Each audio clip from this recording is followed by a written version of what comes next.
Finalmente terminei de ler o meu primeiro livro de 2025 e vim aqui porque eu precisava muito conversar sobre ele. É um dos livros mais incríveis que eu já li na minha vida e com certeza entrou pra minha listinha super assim exclusiva de livros favoritos da vida inteira. É o primeiro livro que eu li em 2025 e eu não preciso de mais nada pra saber que será um dos meus favoritos do ano. 100 Anos de Solidão, do Gabriel Garcia Marques, que eu conheci recentemente e eu tô numa mistura de tristeza por só ter conhecido agora, por não ter conhecido antes, e de felicidade por finalmente ter conhecido e ter consumido e apreciado essa obra. Então, assim, realmente panfletar esse livro, que é um dos clássicos da literatura latino-americana e que eu acho que merece ser lido, assim, pelo menos uma vez na vida. Todo mundo, na verdade, precisa ler 100 Anos de Solidão. Só isso que eu digo aqui de início já. Mas enfim, pra quem não me conhece, eu vou me apresentar. Eu sou Ashley Malia, sou jornalista, criadora de conteúdo há mais de 10 anos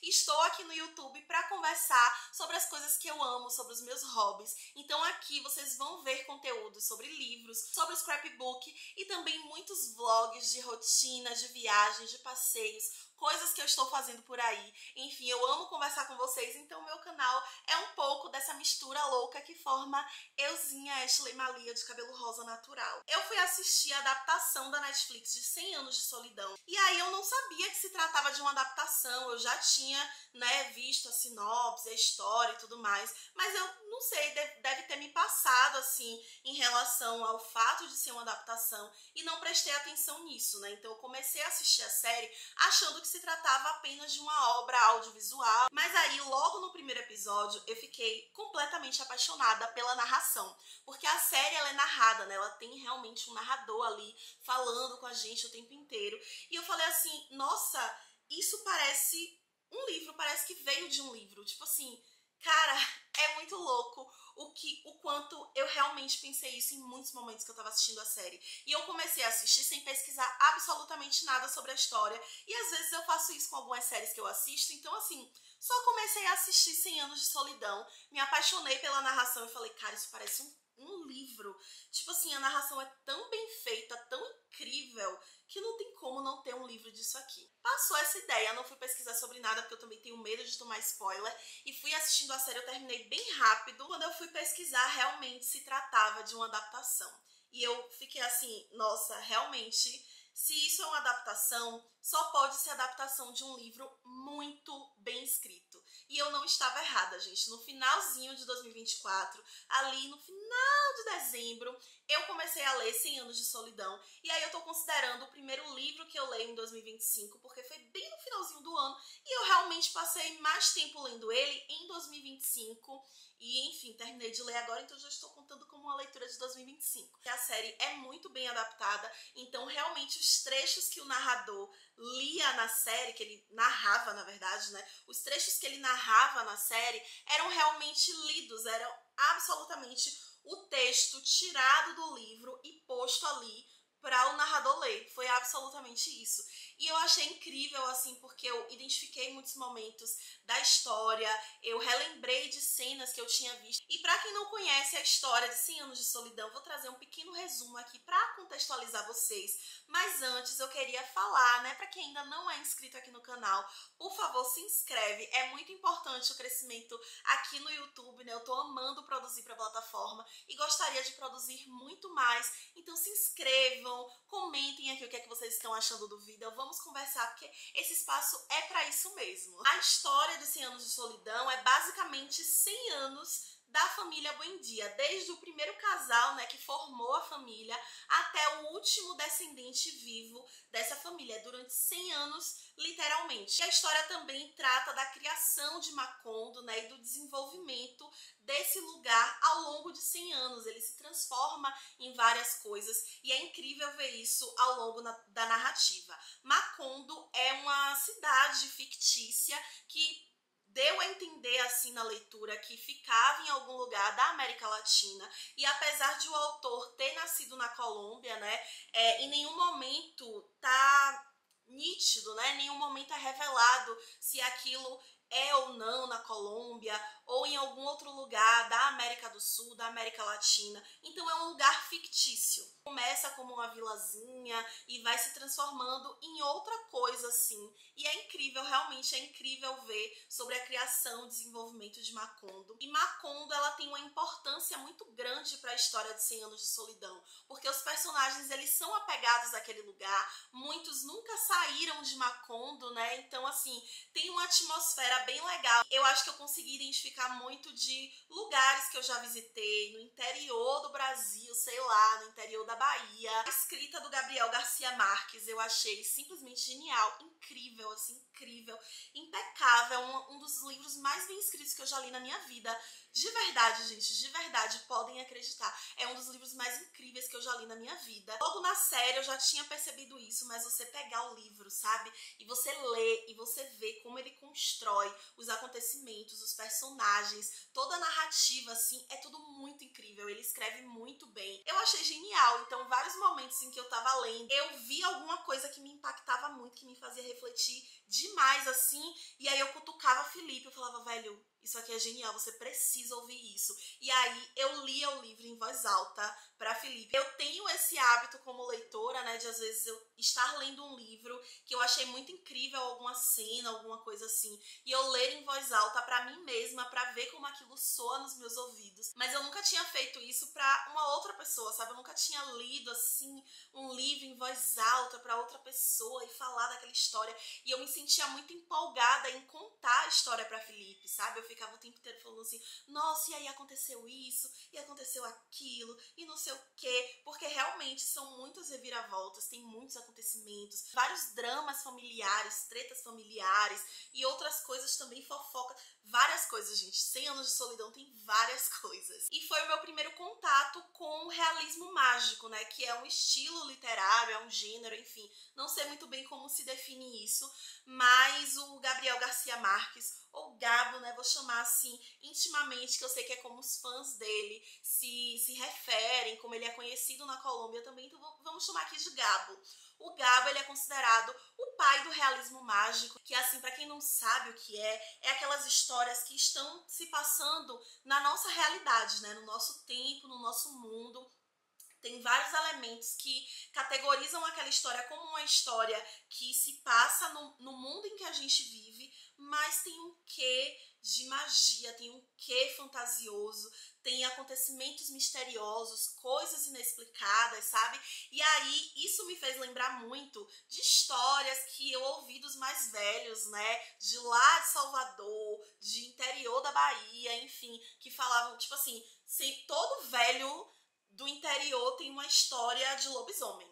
Todo velho do interior fala que, ai não, eu já vi lobisomem na minha vida, lá no interior de onde eu morava, e aconteceu assim, assim, assim, aí tem história de vampiro e não sei o quê. E aí ninguém sabe se é verdade, porque os velhos, eles falam com muita convicção que lobisomem existe. Então, será que não existe mesmo? Eu consegui identificar essa identidade latino-americana mesmo, sabe? Que é um jeito nosso de contar histórias de fantasia, de magia, e é algo bem diferente de como a fantasia, né, o gênero fantasia é construído na literatura, que tem raízes lá, sei lá, europeias, norte-americanas, nem sei quem foi que criou. O realismo mágico, ele traz uma coisa nossa para trazer esses acontecimentos misteriosos, esse quê de magia. Então tem muitos personagens que eles são envolvidos aí numa atmosfera totalmente mágica, em certos momentos é bem lúdico, sabe? Tipo, a narração, os acontecimentos, a forma como o personagem surge e como ele desaparece, que ninguém sabe o paradeiro dele, e tem personagem que simplesmente um belo dia se enrolou em lençóis e saiu voando, sabe? Tipo, é uma história narrada como uma história que do nosso mundo, mas tem esse quê de magia. e eu gostei muito. Foi o meu primeiro contato com realismo mágico e isso me deixou empolgada para ler outras obras do Gabo. Realmente consegui gostar muito, eu consegui apreciar a leitura, aproveitar muito, assim, foi muito gostoso de ler. Quero muito conhecer, gente, então assim, se vocês já leram alguma outra obra de realismo mágico ou outros livros do Gabo, comentem aqui embaixo indicando, porque eu ainda não sei qual vai ser a minha próxima leitura do Gabo, né, de alguma obra dele, ou uma próxima leitura de realismo mágico, e adoraria ter a indicação de vocês aqui. Eu realmente achei 100 Anos de Solidão uma obra-prima,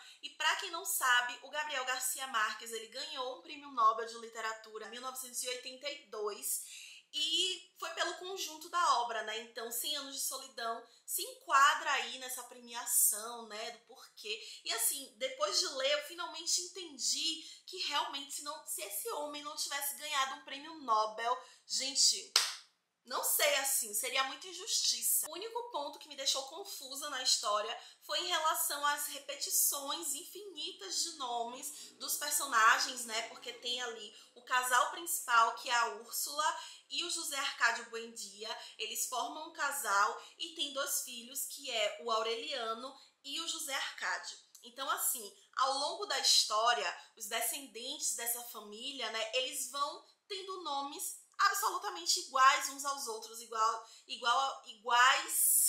iguais a esses ancestrais deles, né? Então, assim, tem Aureliano não sei o que das quantas, Aureliano José, Arcádio, José Arcádio, Aureliano aí tem várias coisas assim em relação ao Aureliano. Tem um monte de Aureliano na história, gente. Tem Aureliano triste, Aureliano amoroso, Aureliano não sei o que. Então, assim, ao longo da história, que são, pelo menos no Kindle, tem umas 500 páginas, eu acho, você vai se perdendo ali naquela árvore genealógica, sabe? Que você fica, meu Deus, mas Aureliano II, ele é filho de quem? E ele é neto da Úrsula, ele é bisneto ou tataraneto? Então, assim, essas coisas vão se embaralhando um pouco na cabeça mesmo, mas a série me ajudou muito a entender pelo menos o início dessa árvore genealógica. A primeira parte da série, ela vai até mais ou menos 1/3 do livro, que a narrativa dele, ela vai intercalando entre passado, presente e até futuro. Então, assim, eu considero que foi pelo menos até 1/3 do livro, e aí, depois disso, eu realmente tive que fazer uma matemática, um sei o que lá, pra eu entender quem era filho de quem, e o que é que tava acontecendo. Mas, assim, dá pra entender, é só ler com calma, não dá pra fazer leitura dinâmica em 100 Anos de Solidão, porque senão vocês vão ficar confusos. E assim, mas dá pra ler, gente. Tem algumas descrições, né, dos personagens, da personalidade ou de coisas que ele viveu, de características e tal, que dá pra você ir diferenciando. Você só se perde mesmo em quem é filho de quem. Algumas das minhas personagens favoritas foram as femininas, porque elas são muito bem construídas, elas têm muita personalidade, e algumas eu até não gostei. E eu adoro quando eu odeio um personagem, porque significa que ele realmente foi bem construído, sabe? Que tem personalidade, que não é aquela coisa rasa, sabe? E algumas das minhas favoritas foram Remédios, a Bela e Úrsula. A Remédios, a Bela, ela é realmente muito bela,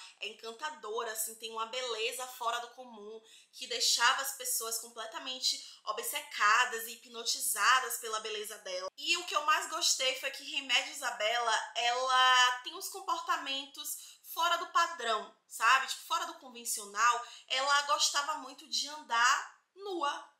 Ela não queria vestir roupas, ela queria almoçar em horários estranhos, fazer as refeições em lugares estranhos.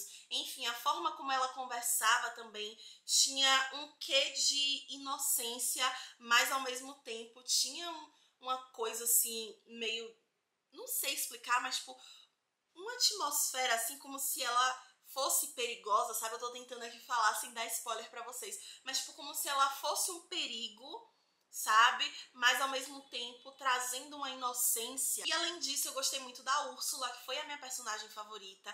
Ela é a matriarca da família Buendia, né? Ela tava ali desde os primórdios da criação de Macondo. Então, assim, o crescimento da personagem é simplesmente fantástico. Eu adorei Úrsula. Eu, assim, criei um afeto. Eu me apeguei à personagem de tal forma que que eu já tava vendo ela ali no final do livro como minha avó, como minha tataravó, porque assim, eu amei demais a Úrsula. Na série da Netflix, a Úrsula, ela é mais rançuda, sabe? Ai, gente, ela é muito incrível. Tipo assim, uma das personagens mais incríveis que eu já vi. Realmente, assim, eu estou falando pra vocês que é um dos livros mais incríveis que eu já li na minha vida. Porque eu realmente tenho isso no meu coração, de verdade.